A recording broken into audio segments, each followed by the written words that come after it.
qu'on a rencontré à Salon Vert. On a décidé de travailler, faire un petit bout de chemin ensemble. Donc voilà, c'est pour ça qu'ils sont là aujourd'hui avec nous. Je me présente, Jean-Marc Almerge, donc je suis le président de Ecolo.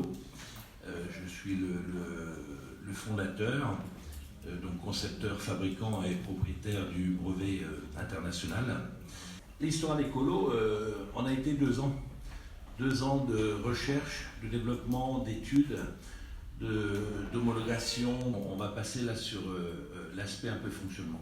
Dans le sens où la première action d'Ecolo est de baisser la viscosité du carburant, tel qu'il soit, de façon à améliorer justement sa fluidité, donc son rendement.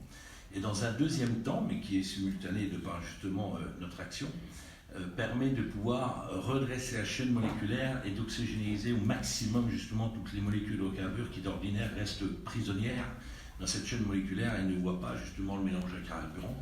Donc ce qui permet d'améliorer considérablement la combustion, d'où évidemment une économie, mais aussi une baisse importante des émissions polluantes, telles que les HC, donc les hydrocarbures non brûlés. C'en est bien la preuve justement que cette action est sur justement la combustion, puisque les hydrocarbures non brûlés baissent de 67,17%.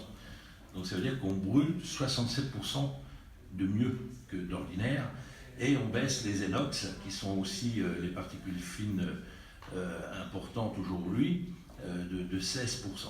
Mais ce qui reste consommé est moins polluant. Donc ça, c'est quand même quelque chose d'assez important et intéressant. La première étape, c'est de repérer évidemment le tuyau qui sort du filtre et qui va soit vers la pompe ou soit vers la rampe, suivant le type de véhicule. La deuxième étape, eh bien, c'est qu'on met tout simplement une bobine. C'est une bobine qui vient prendre prisonnier donc le tuyau d'alimentation, surtout très important, aucune modification du véhicule. L'étape 3, on fait notre enroulement. L'étape 4, on vient remettre 2 coquilles alu qui viennent protéger cet enroulement. Ensuite, on connecte à l'étape 5 un câblage de liaison qui, lui, bien entendu, est connecté au module totalement indépendant du véhicule et qui est donc alimenté électriquement, démarreur, porte fusible, batterie, ou un petit peu où on veut. Et ça fonctionne donc de 6 à 48 volts. Donc c'est pour ça qu'on a fait notre système de façon à ce que, premièrement, on ne touche et ne modifie absolument aucun organe moteur d'origine constructeur, priorité absolue.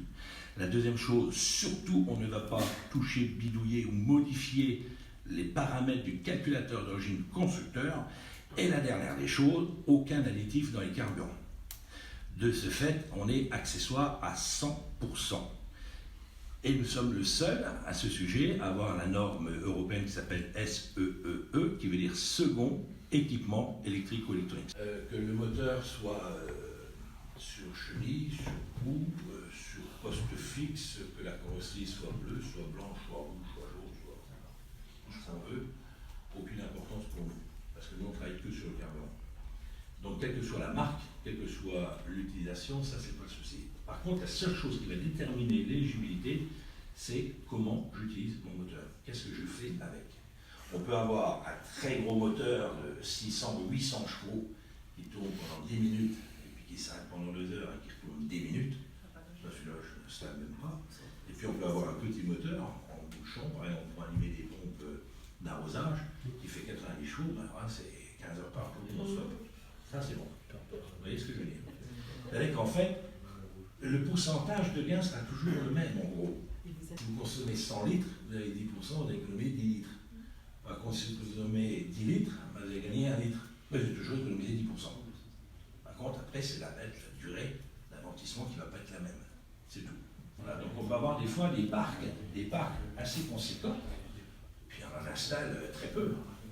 Puis des fois, on peut avoir des parcs moyens, et là, on équipe tout, parce que tout correspond à l'utilisation. C'est pour ça que on est très très vigilant au parc de nos clients. On fait vraiment le tour. Quand un client dit voilà, j'aurai 20 engins à monter, ok, on va venir et puis on va étudier ensemble, celui-là il fait quoi, celui-là fait quoi, il fait quoi, il fait quoi. Et là on détermine de dire là ok, et ça, alors, ok, mais ça va être un peu plus long, puis alors celui-là c'est même pas la peine, je ne le montrerai pas. Voilà, donc ça je fais très attention à ça. Et ensuite c'est générateur de trésorerie. Donc déjà, dans un premier temps, l'amortissement par rapport à l'utilisation du véhicule, peut être quand même relativement rapide. Chez le transport routier, on tourne entre 4 et 5 mois pour amortir l'investissement. Dans le TP, suivant les utilisations, on est à peu près pareil. Et puis dans l'agricole, avec ce type d'engin en scieuse moissonneuse, ce sont des gros moteurs qui sont évidemment chronophages en carburant et qui tirent, qui font de longues heures, l'amortissement il est quasi instantané. Et alors après, évidemment, ces générateurs et les trésoreries, c'est ça qui est chouette, c'est que non seulement on économise rapidement pour l'amortir, mais c'est qu'en plus ça génère derrière ça ce qu'on a résultat des chiffres qui ne sont plus les mêmes. Je ne sais pas si vous connaissez le TA Lefort, qui est une grosse société d'ailleurs qui est un des fondateurs de EDT, Entrepreneurs du Territoire. Je suis équipé 27 véhicules et de 450 000 litres, il est passé à 370 000 litres. Donc ça veut dire que quels que soient les engins, leur génération, les camions, tout, ça fonctionne? Tout moteur. D'accord. On aurait un 1255 XL qui a 35 ans aujourd'hui, j'affectionne parce que j'étais un ancien paysan, j'en avais un. On l'installe aujourd'hui. On est tout moteur, tout moteur. C'est complètement étanche à l'eau, parce que si on lave le moteur, est-ce que ça c'est complètement étanche? Oui, c'est étanche. 100%. Et on ne parle pas de véhicules légers. Si, aussi, bien sûr que si. Mais parce que Bien sûr. Tout moteur, en fait, toute utilisation. C'est qu'on a intégré dans notre module un accéléromètre. C'est-à-dire que quand on met le véhicule en route et que il sent des vibrations, parce que le véhicule quand on est en route, il bouge toujours un peu, il se réveille et il se met en fonction.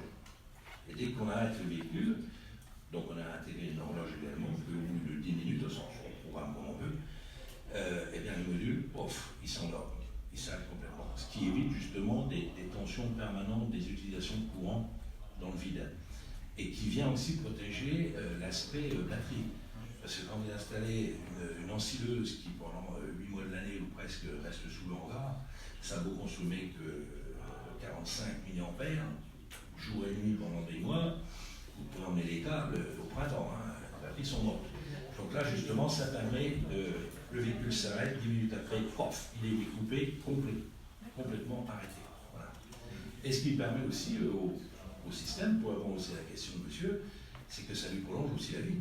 Donc pour répondre objectivement à votre question, un camion met entre 35 et 40 minutes pour installer, ça va relativement vite.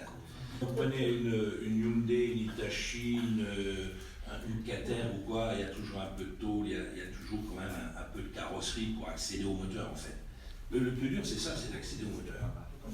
Alors il y en a où ça va tout seul, il y en a d'autres. Mais ça fait partie du même forfait. On ne dit pas, voilà, c'est tant, monsieur, j'ai passé 3 quarts d'heure de plus, c'est tant plus. Non, ça surtout pas. Alors, ce qui fait qu'en fait, on compense dans ce forfait d'installation, c'est que quand on a monté 10 machines où justement l'installation se passe très bien parce que l'accès est facile, et puis qu'on tombe sur 2 où là, il faut 2 fois plus de temps, voilà, ça fait un moyenné général, et surtout, ça permet d'avoir une politique tarifaire qui est uniforme partout sur l'Europe. Ainsi, parce que les clients utilisateurs ne comprendraient pas qu'un est payé 1950 et que l'autre est payé 2300. Parce qu'il y a l'autre ne va pas dire, mais moi il a passé 3h30. Ah bah oui, mais moi il a passé qu'une demi-heure. Donc ils ne comprendraient pas ça. Donc pour avoir une politique tarifaire générale, quand on tombe sur des un peu plus compliqués, ma foi, où c'est un peu plus simple, ça vient compenser. Voilà, tout simplement. Comme ça, au moins le prix est uniforme partout et il n'y a pas d'histoire. Ça c'est important. Donc on a monté des pelles et des trancheuses, aussi pas mal, donc pour enterrer les fibres optiques. Et ils viennent de me demander pour 100 pelles. Ils viennent de me demander un devis pour équiper 100 pelles. Donc ça va, aucun souci. Et sur les trancheuses, là, ils étaient à 100 litres jour d'économie, et sur les pelles, ils tournaient aux alentours de 23%. Sur des 934 libres. Et donc j'ai beaucoup démarré dans l'école. Puis ensuite, le TP est venu se greffer, le marin est venu se greffer, le routier. Et aujourd'hui, sur les 3000 modules, il y a à peu près 10-12% TP. À peu près, en gros. C'est plus récent aussi. Non, le dernier secteur que j'ai mis en route, là, c'est le marin. Transport maritime, notamment avec la CMA et Maersk, qui sont les plus gros acteurs au monde. Et d'ailleurs, on a beaucoup installé pour la CMA ils appellent ça les calmars, les rejeteurs qui prennent les conteneurs.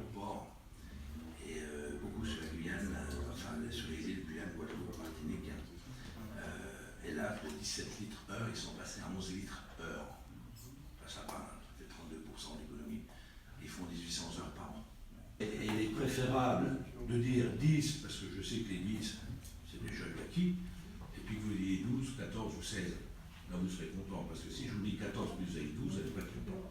Donc je prends 10, qui est le archi-mini, parce que je sais que de toute façon, ce sera plus. Voilà. En principe, on ne me rappelle pas. Quand on me dit j'ai fait 18, vous m'aviez dit j'ai fait 18. On me rappelle quoi? Mais si ça fait 8, alors là on m'appelle jamais, puisque ça fait pas 8. Donc là, je suis tranquille. Voilà. Compter 10 comme ça fait des chiffres ronds pour les calculs, c'est un peu vite. Alors, moi, une question, c'est entre différents gasoils, parce qu'il y a différents gasoils. Est-ce que vous avez des différences par rapport à ces différents gasoils? Oui.